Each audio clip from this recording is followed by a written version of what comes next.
Louise Hay film, Greg Braden interview, take one. J'ai été éduquée en tant que scientifique dans un univers de sciences dures, physiques, terrestres, dans les années 60 et 70. Il n'y avait pas de place au sein de cette éducation, pas de possible envisagé pour les choses dont nous parlons ici. Le genre de choses qui suggèrent que notre monde intérieur, nos pensées, nos émotions, nos croyances peuvent influer d'une manière ou d'une autre sur le monde qui nous entoure. Et c'est à travers l'expérience directe que j'ai commencé à comprendre que c'est là un grand secret que tout le monde connaît, sauf nous, les Occidentaux.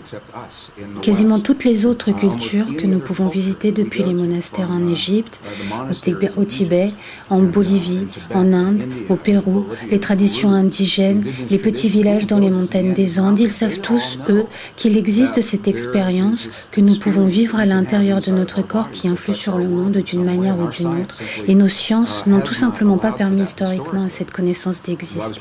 J'ai été éduquée en tant que scientifique et entraînée à observer le monde qui m'entoure pour trouver mes réponses, alors j'ai commencé à visiter ces endroits. Je me suis rendue dans les monastères, dans tous ces endroits que j'ai mentionnés, et c'est à travers l'expérience directe, assis en présence de gens qui ont vécu et pratiqué le genre de tradition que Louise Hay et d'autres auteurs avec lesquels j'ai la chance de partager ce stage et ces informations auxquelles ils nous forment. Et ce que nous commençons à comprendre, c'est que c'est ici que les sciences se trompent doublement sur deux hypothèses présumées sur lesquelles s'appuient les sciences modernes. Elles sont en train d'en faire le tour et corriger ces hypothèses à présent.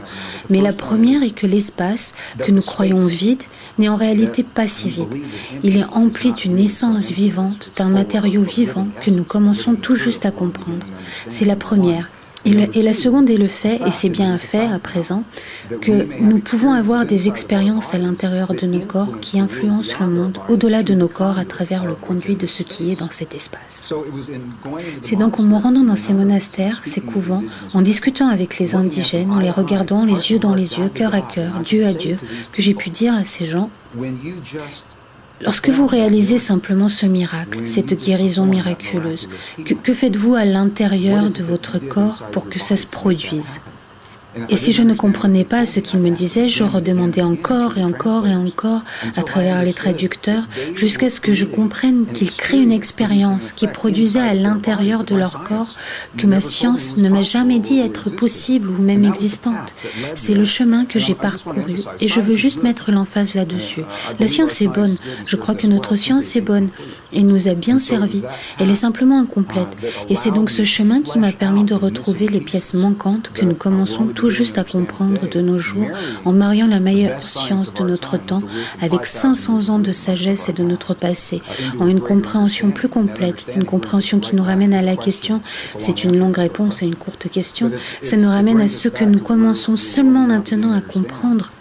Le fait qu'il existe quelque chose que nous pouvons faire dans nos vies qui influence non seulement le corps physique, le nôtre et celui de ceux qui nous entourent, qui influence littéralement la réalité physique de notre monde.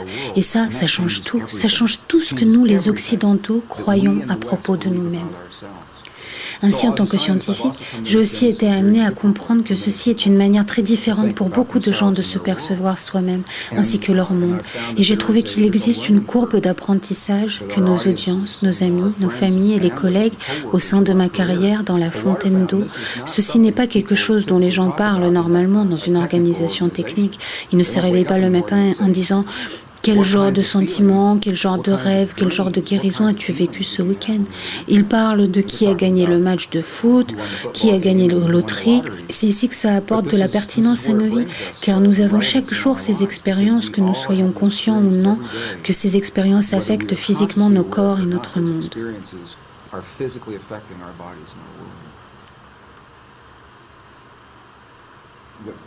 La science occidentale commence à présent à comprendre, ces dernières années seulement, du XXe et les premières du XXIe siècle, c'est à présent un fait scientifique. L'espace entre les choses est tout sauf vide.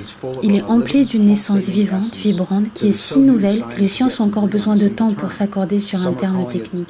Certains l'appellent l'hologramme quantique, un nom qui sonne très technique. Le docteur Edgar Mitchell, ancien astronaute de l'Apollo avec lequel j'ai eu l'honneur de partager une estrade plus d'une fois, appelle ça l'esprit de la nature. Stephen Hopkins l'appelle l'esprit de Dieu. D'autres l'appellent seulement le champ. En 1944, le père de la physique quantique, Max Planck, a identifié l'existence de ce champ et l'a appelé la matrice. Il a dit que sous-jacent à tout ce que nous voyons, nos corps compris, tout ce que nous voyons dans le monde qui nous entoure, il a dit qu'il existe ce qui doit être l'esprit conscient et intelligent. C'est son langage en 1944.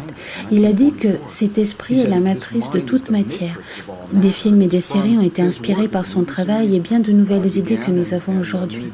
Alors ce que nous savons, voici. Nous avons l'opportunité d'influencer ce champ d'une manière que nous commençons seulement à comprendre. Ça se fait à travers le cœur humain, ce n'est pas un processus de pensée. Les pensées sont importantes. Les anciens ont fait la distinction entre les pensées, les sentiments et les émotions. Et ce sont les sentiments centrés dans nos cœurs, appelés aussi émotions cohérentes basées dans le cœur. Nous savons que lorsque nous ressentons une émotion d'amour, de compassion, de compréhension, de pardon, nous changeons l'estime de soi, qui produisent en effet un changement des champs électromagnétiques dans nos cœurs. Et ce sont ces sentiments, littéralement, qui changent la matière dont notre monde est fait autour de nos corps. Nos cœurs sont les champs magnétiques les plus forts de nos corps. Et ils sont également les champs électriques les plus forts de nos corps, bien plus forts que les champs de nos cerveaux. Le cerveau, certes, crée ce genre de champs, mais le cœur est bien plus fort. Ce que la science nous montre à présent, c'est que lorsque vous pouvez changer le champ dans lequel se trouve un atome, vous pouvez changer cet atome. Et nous sommes faits de ces atomes. Nous avons donc des sentiments dans nos cœurs, nous changeons le champ qui connecte la matière dont tout est fait, et nous altérons littéralement notre réalité physique d'une manière qui semble miraculeuse à la science occidentale. Encore une fois, c'est le grand secret que tout le monde connaît sauf nous, car la science occidentale est non seulement tout juste parvenue à cette compréhension. Si vous allez visiter ces traditions et ces cultures indigènes et anciennes, c'est là où ils commencent. Ils commencent par la compréhension que tout est connecté et que bien sûr nous faisons partie de ce tout. Et alors seulement, ils font ce pas supplémentaire de dire voilà, je vais te montrer comment créer des effets dans ton corps en sorte que tu puisses guérir ton corps et le corps des autres. Tu peux changer ton estime de soi et ton corps va refléter comme un miroir ce changement. Et ça n'a pas besoin d'être un long et lent processus à sécher, ça peut arriver très très rapidement. Ça peut arriver en quelques minutes.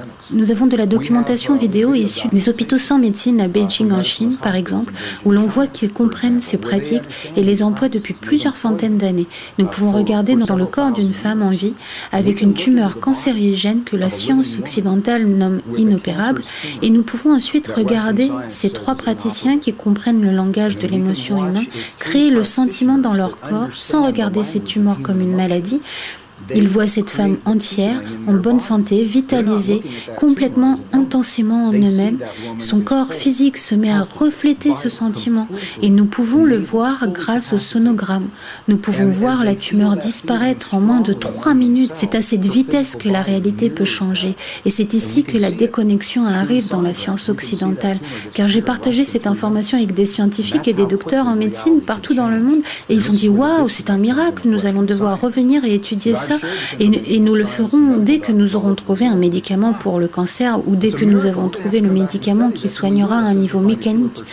Ils regardent ce que nous savons à présent être notre corps physique reflétant quelque chose de pas si physique, comme un processus mécanique. Et c'est là où la science est seulement en train de parvenir. Les 3 praticiens de l'hôpital sans médecine de Beijing ne jugeaient pas cette tumeur cancéreuse. Ils ne la jugeaient ni juste, ni injuste, ni bonne, ni mauvaise. Ils la voyaient comme une possibilité quantique et il existe beaucoup de possibilités. Bien sûr, celle-ci n'en est qu'une. Et ils disaient à présent, nous allons en choisir une autre.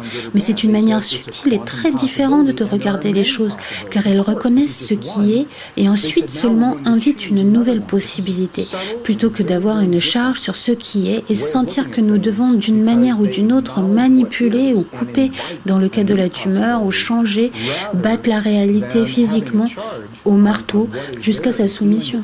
Ce qu'ils font, c'est reconnaître ce moment.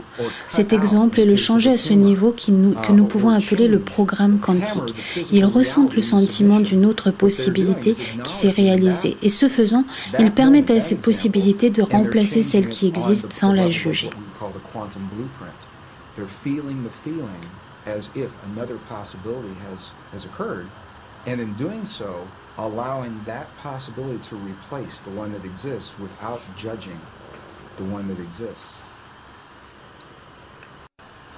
J'étais un ingénieur en aérospatial à Denver, Colorado, durant les dernières années de la guerre froide, dans les années 80, à l'époque où le fameux nuage brun inondait Denver de pollution. Et nous ne pouvions tous conduire le même jour. Nous devions organiser le covoiturage et un jour, je me suis rendue chez un ami ingénieur. C'était ma semaine d'astreinte et j'y suis arrivée un peu en avance.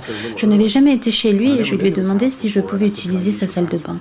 J'y suis entrée et j'y ai trouvé des petits post-it d'affirmation partout dans la salle de bain qui disaient « Ma partenaire parfaite se manifeste pour moi maintenant. Ma partenaire parfaite se manifeste pour moi maintenant. » Nous sommes entrés dans sa voiture et il y avait des post-it partout sur le tableau de bord, le rétroviseur. « Ma partenaire parfaite se manifeste pour moi maintenant. » Et bien sûr, j'ai su de quoi son bureau avait l'air. De la même manière, il les avait accrochés partout sur les murs et son écran d'ordinateur. Je lui ai demandé « Est-ce que ces affirmations fonctionnent pour toi ?» Il m'a dit « Non, ça n'a jamais marché. » Et je lui ai demandé « Pourquoi penses-tu que ça n'a pas marché ?» Et il m'a dit « Regarde-moi, qui voudrait être avec quelqu'un comme moi?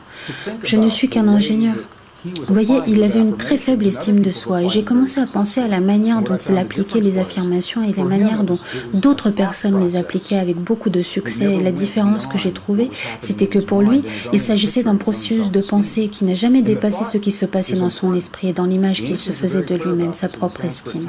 La pensée est importante. Les anciens sont très clairs à ce propos. Dans les textes sanscrits, ils nous disent que la pensée est l'image de la possibilité quantique. En d'autres mots, dans le domaine des possibilités, tout existe déjà. La relation parfaite de mon ami est la pire qu'il n'aura jamais vécue, la plus lumineuse des lumières, la plus obscure des obscurités. Nos plus grandes guérisons et nos plus grandes souffrances, toutes ces possibilités sont déjà là. Et ce qu'il nous invite à faire, dans ces traditions anciennes, c'est d'atteindre ces possibilités dans notre esprit. Ça, c'est le pouvoir de notre esprit. Et d'isoler, nous verrouillons l'une de ces possibilités. Et à présent, nous avons à l'emporter, à l'identifier d'une manière ou d'une autre, pour l'apporter dans ce monde, pour insuffler de la vie à ces possibilités. Nous y amenons le pouvoir de l'émotion humaine, notre amour pour cette possibilité ou notre peur de cette possibilité. L'une ou l'autre marchera. Pour amener cette possibilité quantique dans la réalité des particules de notre vie de tous les jours. Nous n'avons pas besoin de savoir, ça sonne très technique, nous avons juste un sentiment, mais ceci est la science. Ça apparaît comme la science de comment ces choses fonctionnent. C'est donc pourquoi notre estime de soi est si importante. Lorsque mon ami ingénieur a ressenti qu'il n'y a pas de raison que qui que ce soit veuille être avec lui, comme il me l'a dit, l'affirmation pour lui était une affirmation vide. C'était une pensée qui n'avait pas d'énergie pour l'inviter dans ce monde. Et un exemple à l'opposé de tout ça, comme je connais d'autres personnes qui simplement ont fait une liste de toutes les caractéristiques d'un partenaire parfait pour leur vie, c'est ce que font beaucoup de gens pour qui ça marche et c'est ce que j'utilise comme exemple, mais ça marche pour la guérison, pour la paix, c'est juste que nous parlons de relations ici. Ils font la liste de toutes ces caractéristiques et ensuite ils partent du fait que cette relation est déjà en train de se réaliser. De quelle manière leur vie est différente à présent que ce partenaire parfait est présent, ou leur soirée, de quelle manière différente ils passent leur temps, comment ils se sentent quand ils se réveillent le matin et partagent la vie de quelqu'un. Et ce sont ces sentiments qu'ils vivent à longueur de journée. Ce n'est pas quelque chose qu'on s'assoit pour faire 1 minute et on se lève et on s'en va. C'est plutôt quelque chose que l'on devient. Nous vivons nos vies comme si ces expériences ont déjà eu lieu et c'est de cette manière que nous les invitons dans nos vies. Et elles arrivent si vite qu'elles peuvent faire peur à certains. Je connais des gens qui n'ont pas eu le temps de terminer leur liste, elles sortent déjeuner ou prendre un café et la personne qui leur amène le déjeuner se trouve être la personne décrite sur cette liste et ils tombent amoureux et ils se marient et 20 ans plus tard ils sont toujours mariés. Je connais des gens à qui c'est arrivé. Tout est donc une question de clarté, de spécificité, d'être personnel, d'être très clair avec l'idée que ce sont là des désirs personnels. Scientifiquement, il apparaît que ce champ, la matrice divine, est le miroir et le pont entre nos mondes intérieurs et extérieurs. Et il ne peut nous donner que ce que nous lui donnons pour travailler avec. Et la chose intéressante, c'est que nous avons été conditionnés à ressentir les sentiments des choses que nous ne voulons pas dans la vie et dont nous avons peur. Nous nous réveillons le matin et nous regardons les infos de 6 heures avec toutes les choses dont nous devons avoir peur et ensuite nous traversons notre journée en nous disant « Oh, j'espère que je ne verrai pas ça aujourd'hui » ou « J'espère que ce n'est pas l'angle de cette rue ».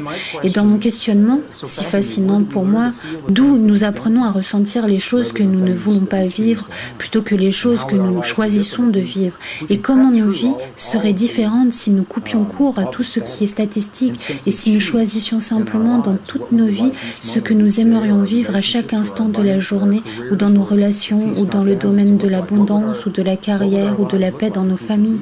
De quoi nos vies auraient l'air si nous pouvions faire ça? Il existe une très bonne preuve scientifique montrant précisément à quoi ressembleraient nos vies, car très rapidement nous expérimenterions tout ce que nous créons. En tant que scientifique, l'une des premières choses que j'ai eu à comprendre, et encore une fois mon éducation, j'ai été éduquée par les sciences pures et dures et aucune expérience intérieure n'y avait la permission d'avoir un effet quelconque sur le monde extérieur, pour commencer. Deuxièmement, j'ai été élevée dans une communauté relativement conservatrice dans le Midwest. Je suis née dans le Missouri, Kansas City, Missouri, et dans cette partie du monde, lorsqu'on parlait d'émotions, ça se réduisait à cette expérience nébuleuse des pensées, des émotions et des sentiments, qui seraient tous le même genre de choses dont on ne parlait pas vraiment beaucoup. Et soit dit en passant, en tant qu'homme, on ne veut vraiment pas voir beaucoup des vôtres. C'était mon éducation. J'ai donc commencé à comprendre que lorsqu'on va dans différentes cultures, et je me réfère encore et encore à cette sagesse que nous avions, la sagesse des cultures occidentales qui a été perdue durant le IVe siècle, il y a environ 1700 ans, cette sagesse a été éditée hors de nos traditions religieuses les plus aimées, les éditions bibliques du IVe siècle. Cette sagesse n'a pas été retirée des autres cultures que nous avons visitées. Et c'est la valeur que l'on peut trouver en visitant ces cultures. Ils identifient 3 expériences séparées et à la fois reliées que nous avons tous à l'intérieur de nos corps. Et ils les appellent littéralement pensée, sentiment. Et voici la différence. La pensée est identifiée avec les 3 plus hauts centres d'énergie. Les traditions sanskrites parlent de 7 centres énergétiques, un système de 7 chakras avec lequel ils travaillent, et ils disent que les 3 centres les plus hauts sont reliés au processus de la pensée ou de la logique. Donc, lorsqu'on pense à quelque chose, on le visualise dans notre esprit, cette relation parfaite où la Donc, lorsqu'on pense à quelque chose, on le visualise dans notre esprit, cette relation parfaite ou la paix entre les nations. Mais nous ne pouvons les inviter dans notre vie seulement en insufflant la puissance de l'émotion dans cette pensée. L'émotion provient des 3 centres créatifs les plus bas dans notre corps. Ainsi donc, lorsqu'on insuffle le pouvoir de l'émotion dans notre pensée, nous imprégnons cette pensée de vie. Et ces 2 énergies se rencontrent en un seul centre qui n'a pas encore été utilisé dans notre modèle, c'est-à-dire le cœur, ou ce que les scientifiques appellent l'oscillateur liquide à 7 niveaux dans le centre de notre poitrine. Mais appelons-le juste notre cœur. Car c'est ce qu'il fait. Notre cœur crée des ondes électromagnétiques qui influencent le monde autour de nous sur la base de ce que l'on pense et de l'émotion que nous insufflons à ces pensées pour créer le sentiment. À présent, nous venons de définir le sentiment. Le sentiment, d'après les définitions des traditions sanskrites, c'est l'union de la pensée et de l'émotion qui ensemble créent le sentiment. Et ce qui rend tout ça vraiment intéressant, c'est que ces traditions disent que nous sommes capables de seulement 2 émotions primaires, l'amour et quel que soit le nom que l'on donne à son opposé. Et lorsque vous avancez plus profondément dans ces enseignements, il s'agit de 2 aspects de la même chose. Mais ce qu'ils disent, c'est que nous avons notre pensée et nous y insufflons soit de l'amour de cette pensée, soit de la peur de cette pensée, pour créer le sentiment. Et le sentiment alors devient tristesse ou joie ou compassion, ou colère. Ce ne sont pas des émotions, ce sont des sentiments. Pour certaines personnes, ça paraît tatillon. Quelle différence ça peut bien faire? Et ce sont les différences subtiles entre ces manières de voir anciennes, ces technologies intérieures. C'est littéralement une technologie, car nous pouvons avoir une même pensée, la même affirmation et l'imprégner avec une émotion différente. Et nous obtenons des sentiments totalement différents qui créent des résultats différents. Et ceci est le grand secret qui a été effacé de notre tradition chrétienne et pré-chrétienne, notre tradition judéo-chrétienne, lorsque 45 livres ont été retirés au IVe siècle. 20 ont été retirés entièrement, les 25 restants ont été condensés et réarrangés. Et nous le savons car nous avons trouvé l'information dans les parchemins de la mer Morte, de la librairie de Nag Hammadi, les textes coptiques et gnostiques. Donc nous savons ce que ces textes auraient dit si nous les avions. La chose intéressante, c'est que sans ces textes, nous tendons à compter sur le mot écrit pour valider ces pouvoirs que nous ressentons dans nos corps et dans notre esprit. Je pense que tout le monde sent ou suspecte un potentiel non utilisé dans le corps humain. J'ai été sur tous les continents de la Terre et j'ai demandé à tous les publics que j'ai pu rencontrer, est-ce que vous sentez que c'est là? Et tous disent, oui, nous sentons que c'est là, qu'il y a quelque chose, mais on ne peut pas vraiment le comprendre. Pourquoi? Donc, nous avons le sentiment qu'il y a plus, mais nous appuyons sur la validation écrite dans un texte écrit il y a 5000 ans ou à une étude scientifique qui nous dirait que c'est vrai. Et c'est, je pense, la valeur que nous pouvons trouver à lire ces textes, car nous y voyons les mots qui disent littéralement ce que nous ressentons. Dans le Gospel de Thomas, le Gospel perdu de Thomas, il est littéralement dit que lorsque ces deux deviennent un, quand la pensée et l'émotion deviennent un, alors tu diras à la montagne « bouge » et la montagne bougera. J'ai longtemps pensé que c'était une métaphore et j'ai à présent suffisamment vu pour savoir que retirer une tumeur cancéreuse du corps d'une femme vivante, ça c'est bouger une montagne pour moi et c'est faisable et déjà fait en mariant la pensée et l'émotion ensemble.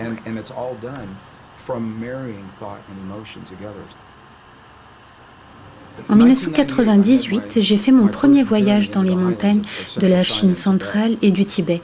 Et c'est à cette époque que nous avons eu une audience avec un abbé, un leader dans une secte particulière, un monastère. Et cet homme est mort il y a quelques années seulement. Je suis donc très heureux que nous avons pu parler avec lui à l'époque.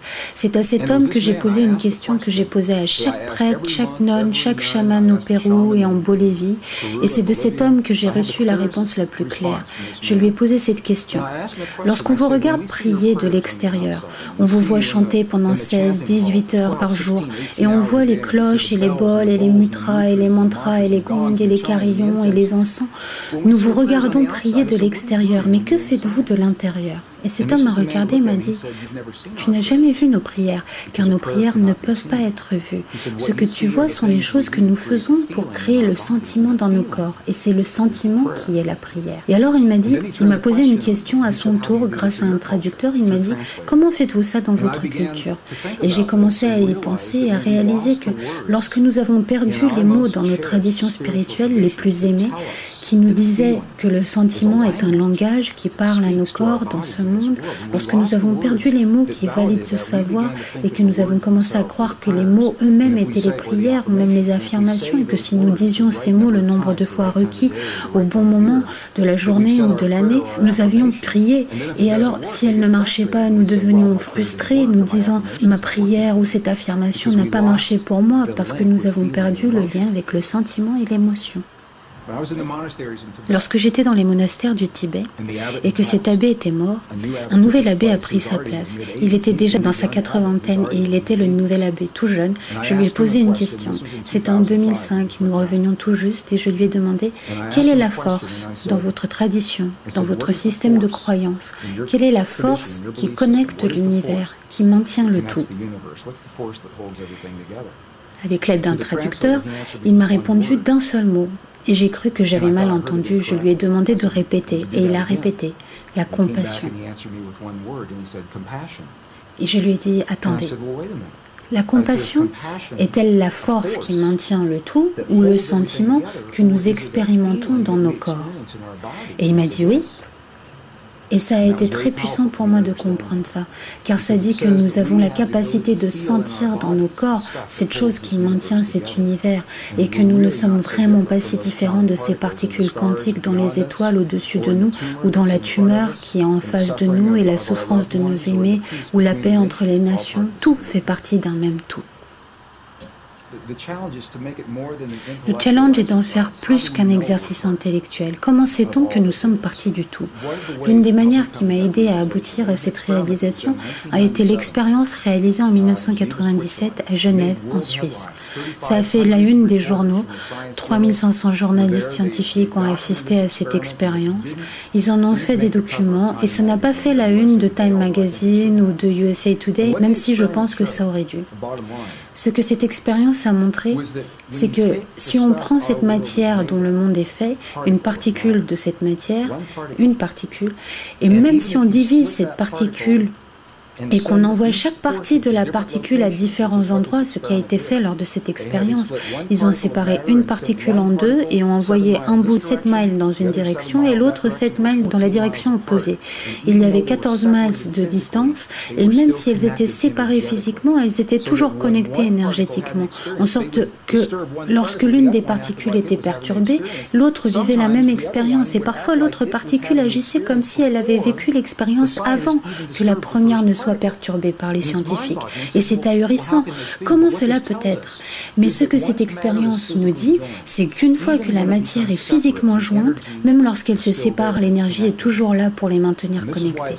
Voilà pourquoi c'est important pour moi. Parce que si on recule suffisamment dans le temps, toutes les particules de matière de tout cet univers qui est en expansion étaient toutes reliées ensemble dans une seule particule de la taille d'un pois vert. C'est ce que nous disent les scientifiques aujourd'hui et ce que les modèles sur ordinateur suggèrent. Si on pouvait aller dans l'univers aujourd'hui et prendre toutes les particules de la matière en retirant tout l'espace entre les deux et les compresser, les ramener les unes contre les autres dans un espace de la taille d'un pois vert, ça veut dire que vous et moi et tous ceux qui écoutent, nous avons tous été partis de cette même particule qui crée cet univers entier aujourd'hui. Et même si ces particules sont maintenant séparées et en expansion, et les études montrent qu'elles le sont, énergétiquement, nous sommes encore tous reliés.